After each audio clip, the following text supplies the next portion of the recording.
Czy tryb incognito naprawdę wpływa na ceny biletów lotniczych? Jak ustalane są ceny naszych lotów? O tym i o wielu innych rzeczach opowie nam Piotr Szyszka, który już na nas czeka. Lecimy!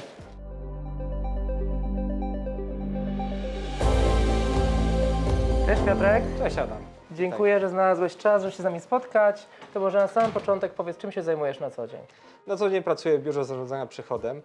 Kieruję jednym z zespołów, który odpowiada za Europę Zachodnią. Pracujemy nad tym, żeby oferta lotu, a co za tym idzie ceny, były jak najbardziej atrakcyjne, konkurencyjne i dostosowane do potrzeb naszych pasażerów. To my na co dzień tworzymy promocje, między innymi w takich kampaniach jak Szalone Środy. I dbamy o to, żeby te oferty były atrakcyjne. Jednocześnie wspieramy uruchamianie nowych połączeń tym naszym wkładem przychodowym, więc szereg różnych rzeczy, które są związane z szeroko pojętym przychodem. A jak wyglądała Twoja ścieżka kariery? Jestem w locie od 8 lat. Zaczynałem jako analityk strategii cenowej od tego stanowiska juniorskiego. Pracowałem z własnymi rynkami, właśnie tworząc te regularne ceny, ale też poziomy promocyjne. Sukcesywnie rozwijałem się właśnie na tym stanowisku, zdobywałem nowe kompetencje, by móc pracować z własnym zespołem. Na początku małym, potem coraz większym, no i jestem tu, gdzie obecnie. Ta ścieżka była dość dynamiczna, te 8 lat minęło bardzo szybko, natomiast nie brakowało wyzwań w tym czasie. Wspomniałeś, że Twój zespół zajmuje się ustalaniem cen biletów. Jak to właściwie wygląda? Temat jest naprawdę bardzo obszerny, dlatego może przejdźmy do sali i opowiem Ci trochę więcej na ten temat. Na to, jaką finalną cenę otrzymamy, składa się szereg czynników.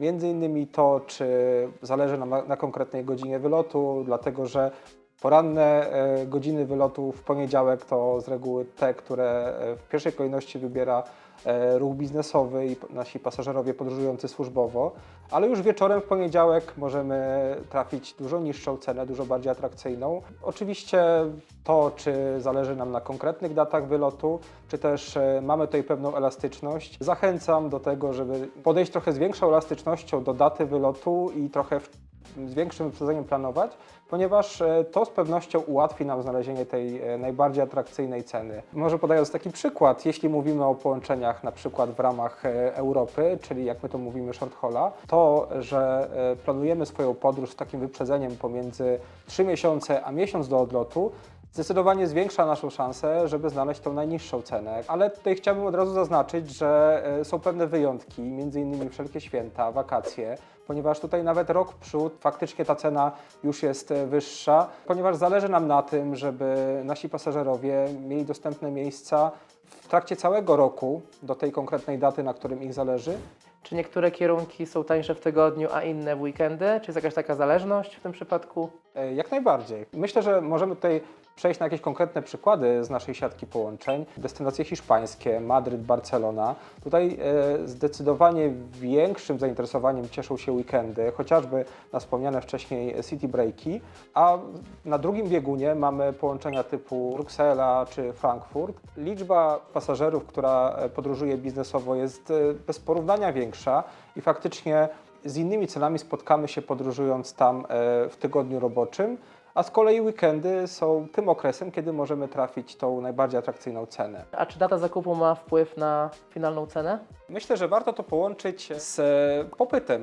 Częściej, mając tą wolną chwilę, staramy się planować nasze podróże w weekendy, w tym czasie, kiedy z reguły wszyscy mają tą chwilę, żeby zaplanować sobie jakieś kolejne wyjazdy. Jeśli sami naturalnie nie szukalibyśmy w danym okresie, no to w tych okresach naturalnie ta niższa cena może być bardziej dostępna, ponieważ my widzimy, że popyt jest niższy w tym czasie. Warto też uwzględnić na przykład okresy ferii, wakacji. Zachęcam, żeby w poszukiwaniu tych okazyjnych ofert i najlepszych cen zajrzeć czasami, będąc gdzieś tam na leżaku na wakacjach, do przeglądarki i wtedy poszukać cen, ponieważ te niższe ceny często są dostępne właśnie dlatego, że my, analizując popyt, widzimy, że jest on niższy w tych okresach. A czy jest taka zależność, że czym bliżej wylotu, tym mniejsza liczba miejsc i wyższa cena biletu? Jeśli mówimy o połączeniu biznesowym, na przykład Monachium, no to tutaj planując popyt, obserwując dane historyczne, widzimy, że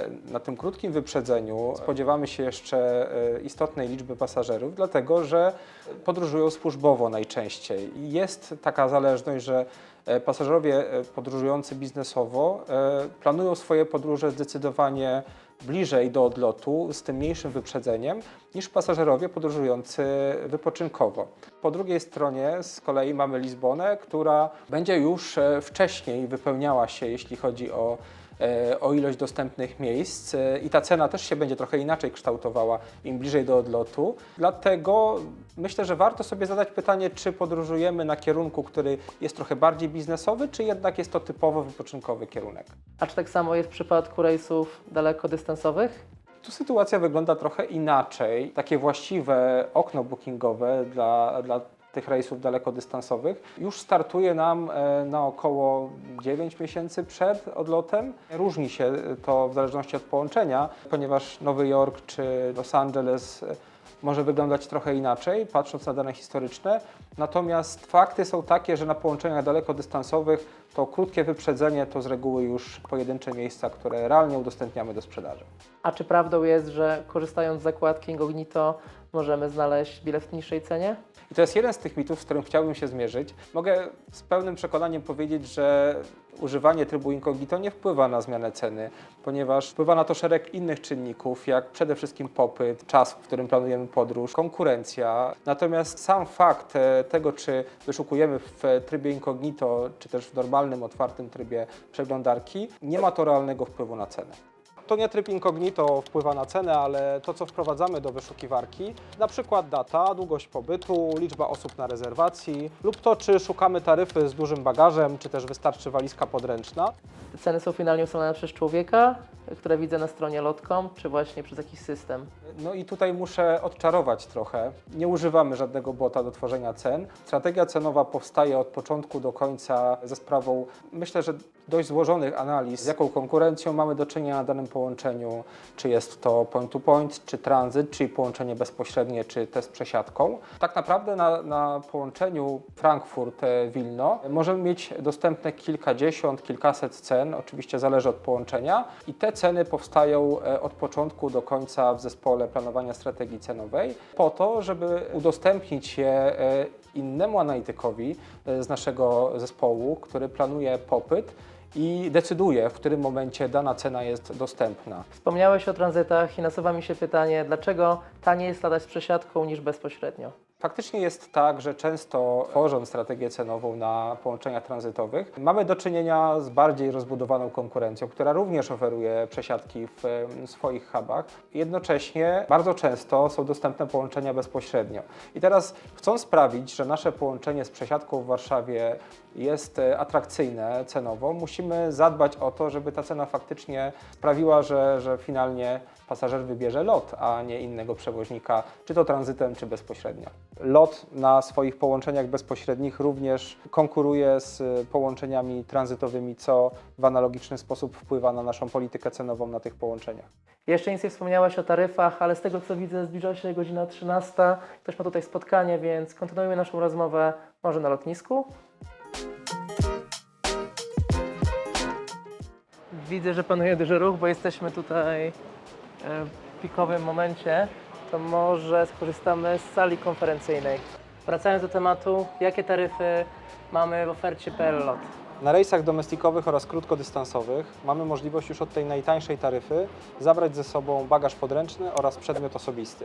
Mamy możliwość rozszerzyć naszą ofertę o bagaż rejestrowany i to jest walizka do 23 kg. W tych taryfach najbardziej elastycznych, bezpłatnych zmian, ale też zwrotów za dodatkową opłatą. Jeśli mówimy już o tych rejsach dalekodystansowych, to tutaj oferujemy już w tej standardowej taryfie 2 ciepłe posiłki, cały wachlarz napojów, ponadto przekąski w trakcie całego lotu. No i oczywiście też wspomniane wcześniej bagaże.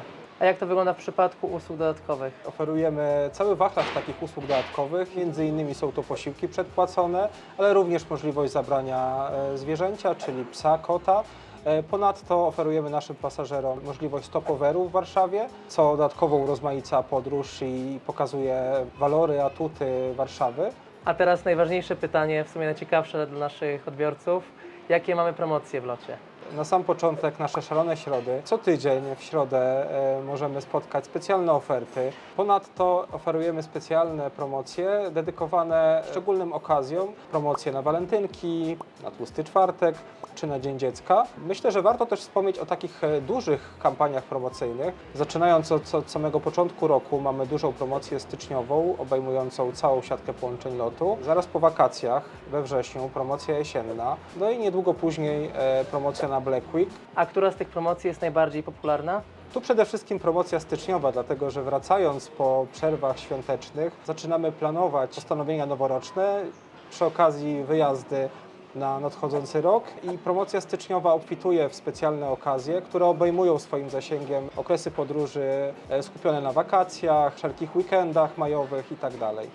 Nie powiedziałem o tym wcześniej, natomiast warto wspomnieć, że pasażerom naszej klasy biznes udostępniamy możliwość korzystania z saloników biznesowych, które dodatkowo umilają ten czas oczekiwania na swój lot. A jak wygląda analiza popytu na poszczególnych trasach? Czy korzystacie z jakichś narzędzi? Przede wszystkim staramy się korzystać z danych historycznych, ponieważ są dla nas najbardziej dostępne. One najczęściej mówią nam o tym, czego spodziewać się, jeśli chodzi o wcześniej wspomnianą krzywą bookingową, kiedy nasi pasażerowie podejmują decyzję o zakupie biletu. Korzystamy z dedykowanych systemów.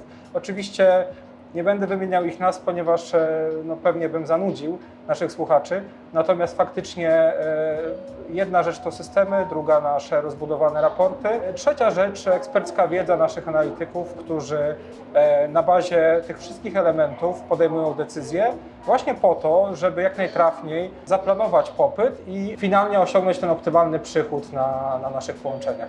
Skoro analizujecie popyt, to macie realny wpływ na nowe połączenia, które otwieramy? Współpracujemy z zespołem siatki połączeń, wspierając ich naszymi analizami, dajemy nasz wkład przychodowy, co finalnie składa się na decyzję o tym, czy będziemy uruchamiali dane połączenie, czy nie. A co decyduje, że dany kierunek zostanie uruchomiony? Na tą finalną decyzję składa się szereg różnych czynników, między innymi ta wstępna analiza, która jest po stronie zespołu siatki połączeń, potem wspierana tą naszą pogłębioną analizą przychodową, ponieważ staramy się obiektywnie spojrzeć na to, jakie są możliwości, jeśli chodzi o pozyskanie udziałów rynkowych, jednocześnie czy dana trasa będzie interesująca dla naszych pasażerów i czy realnie polecimy w danym kierunku, czy jednak szukamy innych możliwości. A na sam koniec, co najbardziej lubisz w swojej pracy? LOT to firma, która tak naprawdę skupia pasjonatów lotnictwa i myślę, że to sprawia, że ten dzień w pracy nie jest takim typowym dniem, który skupia się na obowiązkach, a bardziej współpracą ludzi o podobnych pasjach.